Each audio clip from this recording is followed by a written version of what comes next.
Hi, I'm Jeff Fobes, Mountain Express newspaper in Asheville, North Carolina.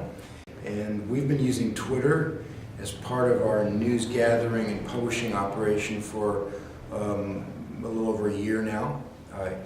When I stumbled on it, it struck me as a really powerful tool because it is so easy to use. It basically empowers everybody or anybody who's interested to be a publisher.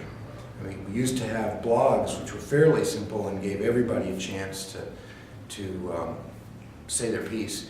Twitter enabled you to sign up in 5 minutes and you were on. Didn't mean anybody was listening to you. You have to build your audience in order to have any power. But if you keep tweeting things that are of interest to people, you'll pick up more and more followers, people who choose to follow you. It's an inherently public system, so whatever you put out there is by default available for everybody to read, which is different from Facebook or any of the other models. So it's very easy, it's very public, and using retweeting, which is commonly done, so somebody says they like what you said, and so they send it on, it gets echoed. Then you pick up more people, see what you've said, read it, and pick up more people following you. It kind of turns it into us into an electronic herd, a herd of animals where you can chatter or be heard by anybody around the world. So if your interests are global, you suddenly have the whole world right at your keyboard. If your interest is very local, you can intensely reach a lot of people very quickly. It's powerful because you can put links and photographs on it or videos. So it's not just the 140 characters, very tight little message, but you can lead the reader on to more content very easily. The 140 characters is actually a blessing in many ways because it means you can't ramble on and on and on. That means that people who are information hungry can go through Twitter feeds very rapidly and pick up a lot of information fast. If there's something they really want to know, they're going to look on the link and go further in and read more about it. Do you have any specific success stories you can talk about, or specific events or things that happened that Twitter has been very successful with for you guys? Sure. We use it principally as a news operation. So we're doing what would be called crowdsourcing. We're letting everybody who's on Twitter who's interested locally be a news reporter. So they gather news with something they see and then they tweet it.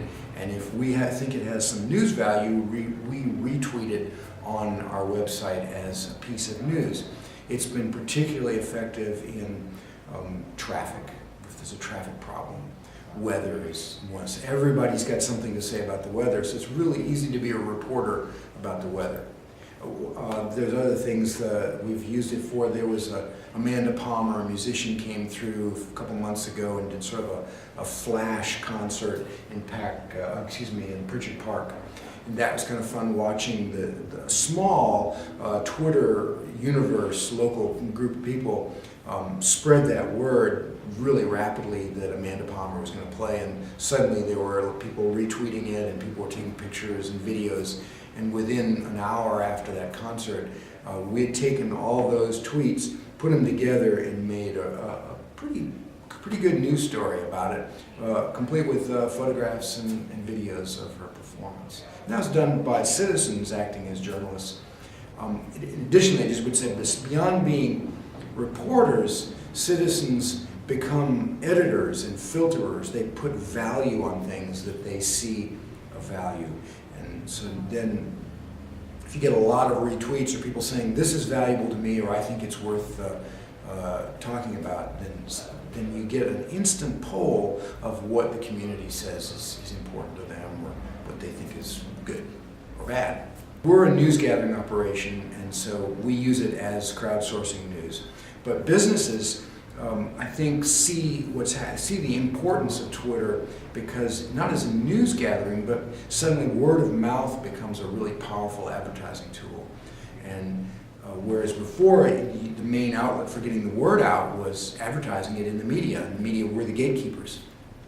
Those gates and those walls have pretty much, they're being knocked down. And now you're seeing taste and recommendations for products and services being made by hundreds or thousands of people locally saying, well, I like this bread, or I like that massage place, or whatever the thing is. They're talking about it and putting a value in a recommendation. And that's really powerful. So if you're going to be in business, you want to get into the flow and into the dialogue. Just like as a news gathering operation, we want it to be in the flow and in that dialogue, not up off in the distance, trying to just do our business, which would be news gathering. Or if you're selling books, you think, well, your business is just selling books. It's now, selling books requires you to be out there in the flow of the communication about what people are reading, and then you can enhance your business. So I hope that maybe that's another piece that might